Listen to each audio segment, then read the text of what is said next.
The fluorescent lights inside the Braddock County Sheriff's Department storage facility had been buzzing for so long that nobody who worked there could hear them anymore.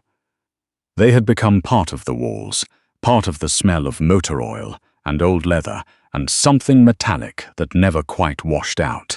The building sat off Route 9 on the edge of town, behind a chain-link fence with a padlock that stuck in the cold, and on the morning of the auction, the parking lot filled up faster than anyone expected. They came in pickup trucks and county vehicles. A few drove unmarked vans. One man in a suit arrived in a black SUV with out-of-state plates, and spent the first 20 minutes on his phone, walking slow circles near the entrance and not talking to anyone. The deputy running sign-in had a clipboard and a rehearsed smile, and he moved people through efficiently, the way someone does when they've learned that efficiency is the only kindness you can offer a crowd that isn't there for kind reasons. The item everyone was there for was listed on the auction sheet as Lot 7. His registered name was Bravo 9, but nobody called him that. The handlers who'd worked with him over the years called him Bravo. The man who'd trained him, who'd spent 16 months in the field beside him, who'd trusted him with his life in places that didn't show up on public maps, had called him something else entirely. Something short and quiet, said Lowe, the way you say the name of something you don't want the world to know you love. That man was dead. His name had been Staff Sergeant Owen Calloway, 7th Special Forces Group, and he had been killed 14 months ago during a training accident in the Mojave that the Army listed as non-combat related and said very little else about. He left behind a daughter named Iris and a black German shepherd with a scar across his left shoulder and eyes that had seen things that made most men flinch to think about. Iris Calloway was 24 years old. She had driven 6 hours to get here. She had $2,800 in a bank envelope in the inside pocket of her jacket, and she knew before she even walked through the door that it wasn't going to be anyway. She walked through the door, and the deputy at the sign-in table looked up when she stepped in and held the look a half-second longer than he needed to, the way people do when something doesn't fit the pattern they've built in their heads. She was young. She came alone. She wasn't wearing a company badge or a county lanyard or any of the small signals that marked the other people in that room as belonging to something institutional. She printed her name on the clipboard and took a numbered paddle and found a place to stand near the back, close enough to see Lot 7 when they brought him out, far enough from the men in the front row that she didn't have to hear their conversations. She'd been standing there maybe 10 minutes when the man next to her, older, thick through the shoulders, wearing a Braddock County search and rescue windbreaker, glanced over. "You bidding on something specific?" he asked, not unfriendly. "Lot 7, she said. He looked at her a moment, then at the sheet in his hand. "The shepherd?" "Yes." He didn't say anything else, but his expression shifted in a way she recognized. She'd been seeing it for 14 months, the careful recalibration people did when they realized they were looking at someone in grief and didn't know the protocol for it. The auctioneer called the room to order at 9:15. He was a compact man in his 50s with a county seal pin on his lapel and a voice trained for volume. He moved through the early lots with practiced speed, a patrol vehicle with 90,000 miles and a cracked rear bumper, 2 sets of radio equipment, a trailer that no one else had arranged to buy because no one else bid on it. The crowd shifted on its feet. The man in the suit stopped checking his phone, then the side door opened. 2 handlers came through first, both in heavy gloves. Between them on a 6-foot lead came Bravo, and the room did something rooms almost never do in the presence of a dog. It went quiet. Not the polite quiet of waiting, something else. The kind of stillness that falls when a thing enters a space that it doesn't belong to, and everyone present understands that instinctively, without being able to say why. Bravo was 89 pounds of black German shepherd with a scar along his left shoulder, and another across the bridge of his nose from something that had happened in a country Iris had never been allowed to visit. His ears were forward. His eyes moved through the room methodically, the way his training had made automatic, threat assessment reduced to reflex, and the handlers on either end of his lead were working to look more comfortable than they were. "Lot 7, the auctioneer said, his voice a half-step more careful than it had been on the generator. Retired military working dog, 11 years of age, 6 years active service. Certified explosive detection and patrol. Candidate for private security or commercial kenneling. Will open at 500. The man in the suit raised his paddle without looking up from his phone. Iris had read about what happened to military working dogs after they were retired. She'd spent a lot of time, in the months after her father died, trying to find out where Bravo had gone, and what she'd learned had made her sick in a specific way that anger made her sick, the kind that settled into your chest and stayed there. The dogs went to auction. They were listed as surplus equipment. Their service records were attached to their paperwork, the way a product specification might be attached to a piece of machinery, and the people who bought them were sometimes former handlers trying to do right by an animal they'd worked beside, and sometimes they were private security companies who saw in those years of training a product they could use, and sometimes they were neither, and the dog just disappeared into whatever the next chapter was. She had been trying to find Bravo for 11 months. She had filed 3 records requests. She had called a number at Fort Bragg that rang to a voicemail that was never returned. She had found a woman online, a veteran advocate named Shelley, who ran a one-person non-profit out of her kitchen in Fayetteville, who had finally traced Bravo's disposition records to Braddock County, where he'd been transferred after a failed adoption placement with a former K-9 officer who'd returned him after 60 days and cited behavioral issues. The behavioral issues, Shelley had told her, were that Bravo didn't sleep, and that he paced the fence line at night, and that he'd stopped eating consistently 3 weeks after the transfer. The auctioneer said, "Do I hear 6? The man in the suit said 6. A woman near the front, Iris hadn't noticed her before. 50s, clipboard, the look of someone representing an organization, said, 750.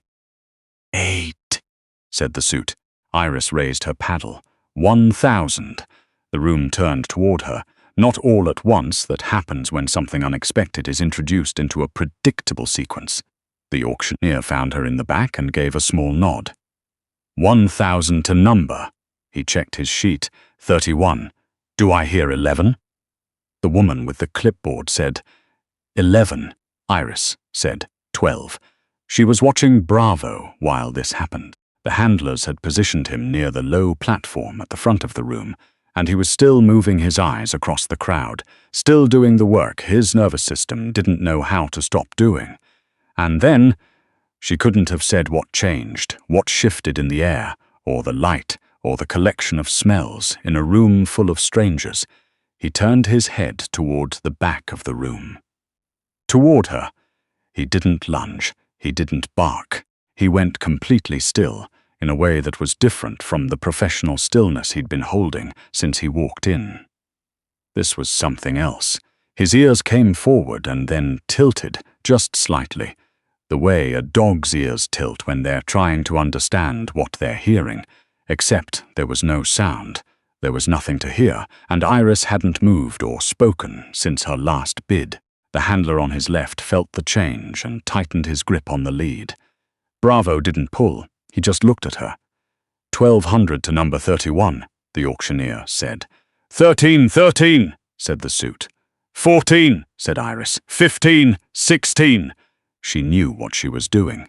She knew she only had $1,800, and that the man on the phone had resources she didn't have, and a reason for being here that had nothing to do with the dog as a living thing. She knew she was going to lose, and she kept bidding anyway, because she had made a promise in a cemetery in Fayetteville on a November afternoon when the ground was hard and the sky was the color of old pewter, and the promise had not had specific terms, but it had been absolute. 17. said the suit. 18, said Iris. The room had gone quiet again. Not the earlier stillness. Something different now. More attentive. The man in the search and rescue jacket had turned to face her fully. 1800 to number 31, the auctioneer said. He paused in the way auctioneers pause when they sense the room changing around them. Do I hear 19? The suit raised his phone slightly, not the paddle. He said something into it too low to hear, then lowered it and looked toward the front. 19, he said. Iris looked at the number in the auctioneer's mouth, and then at the envelope in her jacket, and then at Bravo, who was still watching her from the platform. Still, completely still, his ears hadn't moved. She had wefty $900. She had already bid it all. She didn't lower her paddle. 1900 going once, said the auctioneer. He was watching her.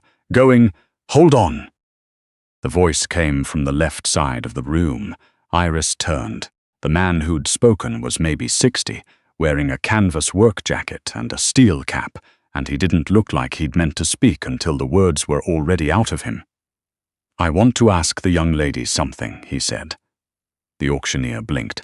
This was not protocol, but the room was listening, and the auctioneer had been doing this long enough to know when the room had decided something, and he said, Go ahead.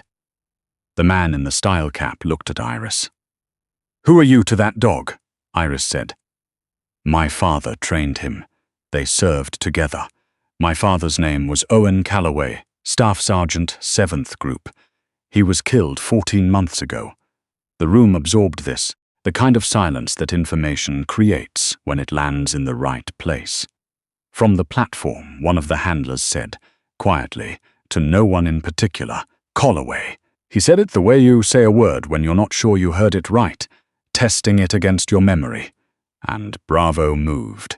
Not violently, not the way he'd been moving since he walked in, scanning and calculating and holding the tension of a trained animal in an unfamiliar place. He moved the way an animal moves when something in the environment finally makes sense after a long time of nothing making sense.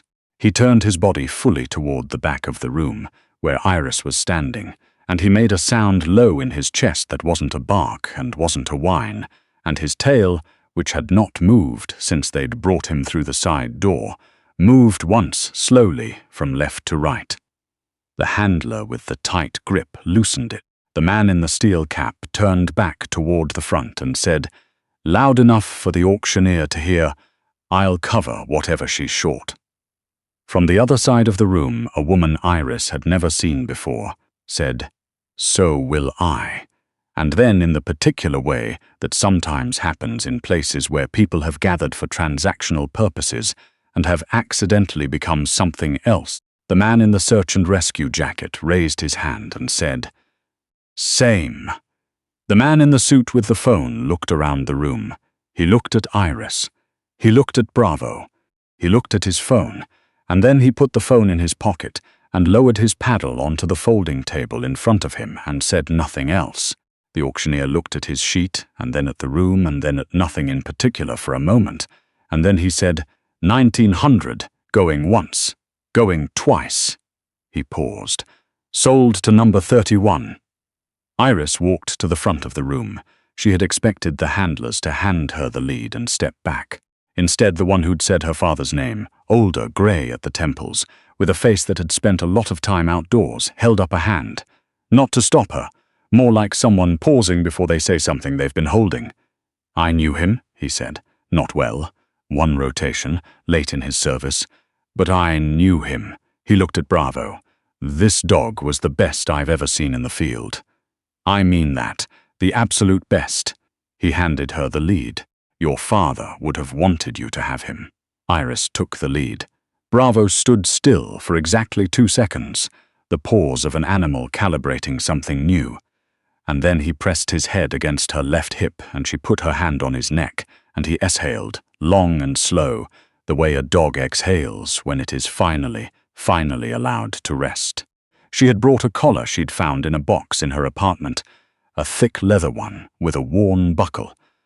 The kind that shows years of use, the kind her father had brought home once when she was 19 and asked her to hold for a few days, and she'd assumed it was a dog collar, and hadn't thought much about it until now, when she understood that it had probably been exactly that, just not the dog she'd been thinking of. She held the collar for a moment, and Bravo turned his head and touched his nose to it, very briefly, and then was still.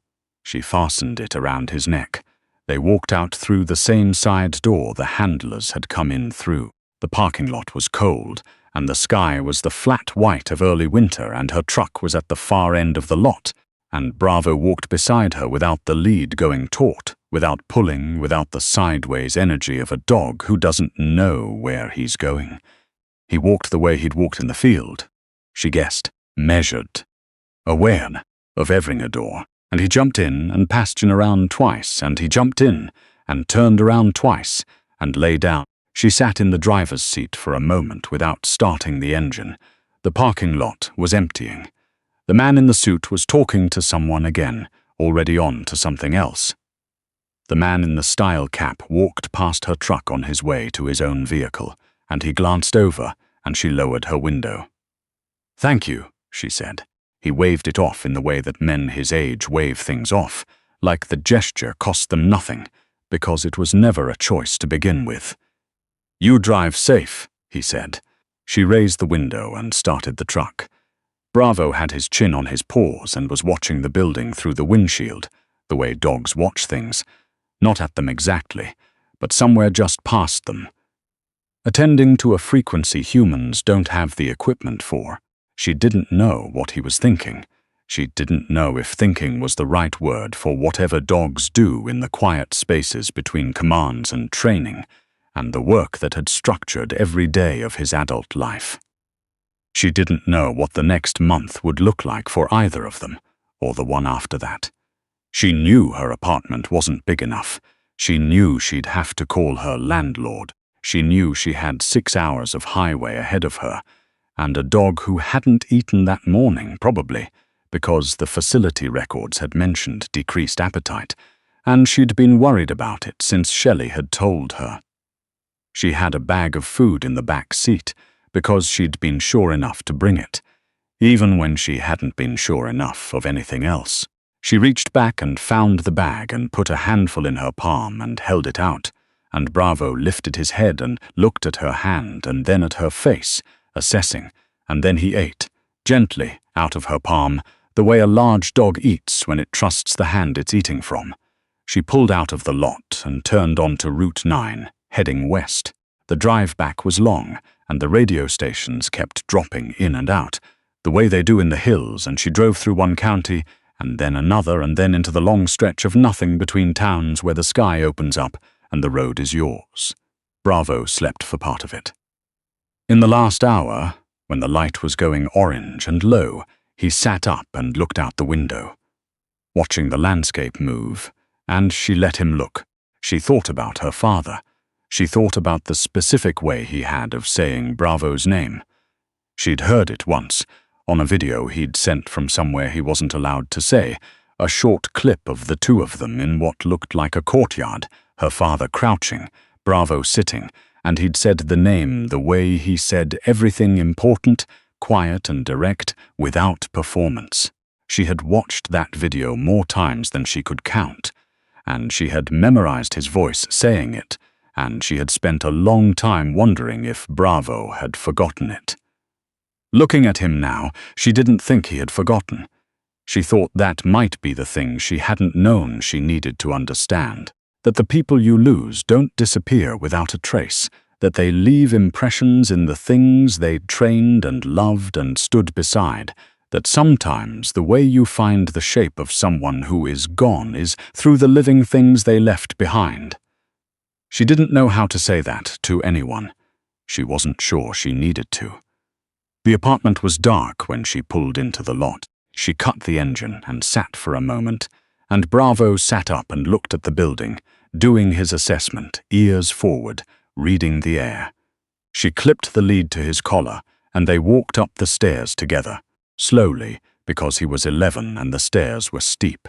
Inside, she turned on the lights and filled a bowl with water and set it on the kitchen floor, and he drank for a long time. She sat on the floor against the couch.